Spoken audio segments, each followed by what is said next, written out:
मित्रांनो, प्रवीचा प्रेमपूर्वक नमस्कार.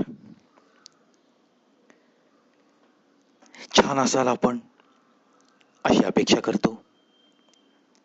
आणि मी वेळोवेळी सांगितलंच आहे, काहीही झालं तरी आपल्याला छानच राहायचंय.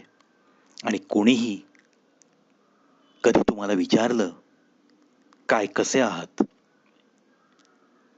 नाराजीत कधी उत्तर द्यायचं नाहीये. तुम्ही इतकंच म्हणायचंय, अरे मस्त, मजेत, आपण कसे आहात. आणि मग जादू पाहायची आहे. खरंच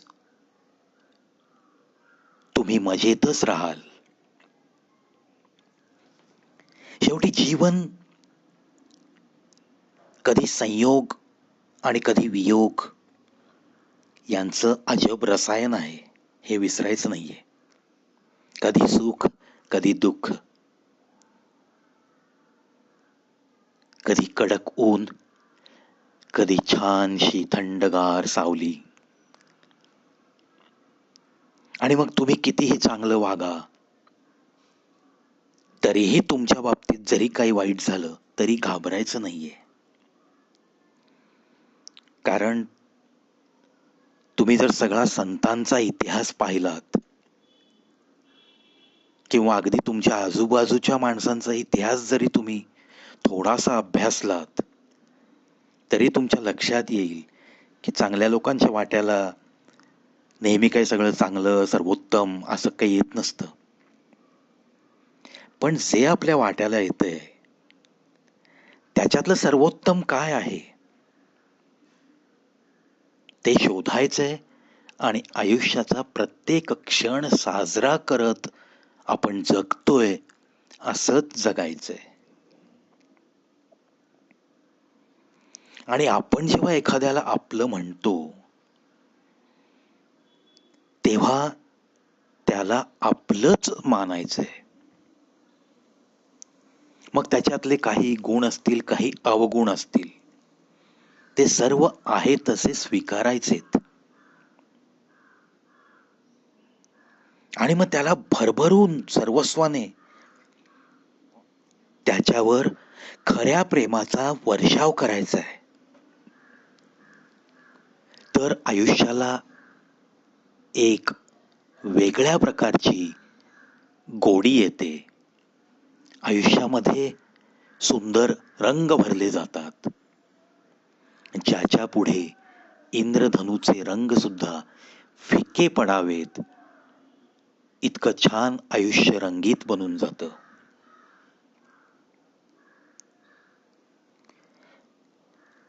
आणि दुसरं म्हणजे मनातली जी आपली माणुसकी आहे ती कधीही आपण कमी होऊ द्यायची नाही. हा ठाम निश्चय एक माणूस म्हणून जगताना सतत मनात ठेवायचा आहे. म्हणजे मग खूप जगण्याची जी मजा आहे ना, मग माणुसकी म्हणजे काय, कुठेतरी कधीतरी थोडस तरी इतरांसाठी पण जगणं, मग ती पण मजा छानपैकी लुटता येते. जीवनात आपण एक ठरवायचंय, शक्यतो काही मागायचं नाहीये. जमेल तर देण्यातला जो आनंद आहे तो देत राहायचा आहे. कारण तुम्ही काही मागितलं तर तो स्वार्थ असतो. आणि तुम्ही जेव्हा कळत न कळत काही देता तेव्हा ते तुमच्या अंतरंगात दडलेलं प्रेमच असतं.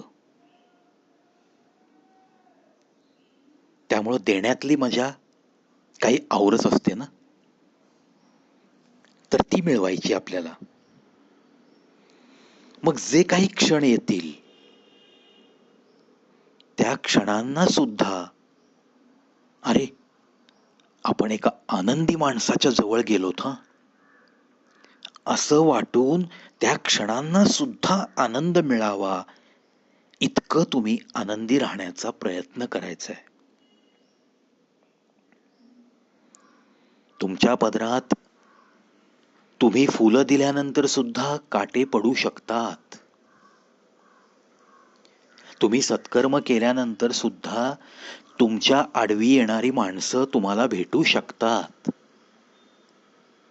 आणि हे जे घडतं ते तुमच्या एकट्याच्या बाबतीत घडत नाही. पूर्वी सुद्धा अनेक लोकांच्या जीवनात असे घडलेले आहे.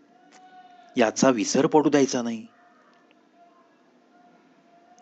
म्हणजेच जे काही क्षण आपल्याला मिळतील ते स्मरणात राहतील अशा पद्धतीने त्या क्षणांचा आपण मस्तपणे उपभोग घ्यायचा आहे. इतकं आपण मनाशी ठरवूयात आणि मस्तपैकी माणूस म्हणून जन्म दिल्याबद्दल त्या विधात्याचे करोडो वेळा आभार मानत, त्याच्यावर श्रद्धा ठेवत, त्या एका शक्तीला सतत नमन करत स्वतःसाठीही जगूयात आणि त्यासोबतच कुठेतरी थोडं तरी दुसऱ्यासाठी पण जगण्याचा नक्की प्रयत्न करूयात. याच गोष्टींसह आजच्या दिवसापुरती तुम्हापासून मी रजा घेतो. मित्रांनो, आजचा दिवस तुम्हाला अतिशय सुंदर जावो याच माझ्या मनोमन सदिच्छा.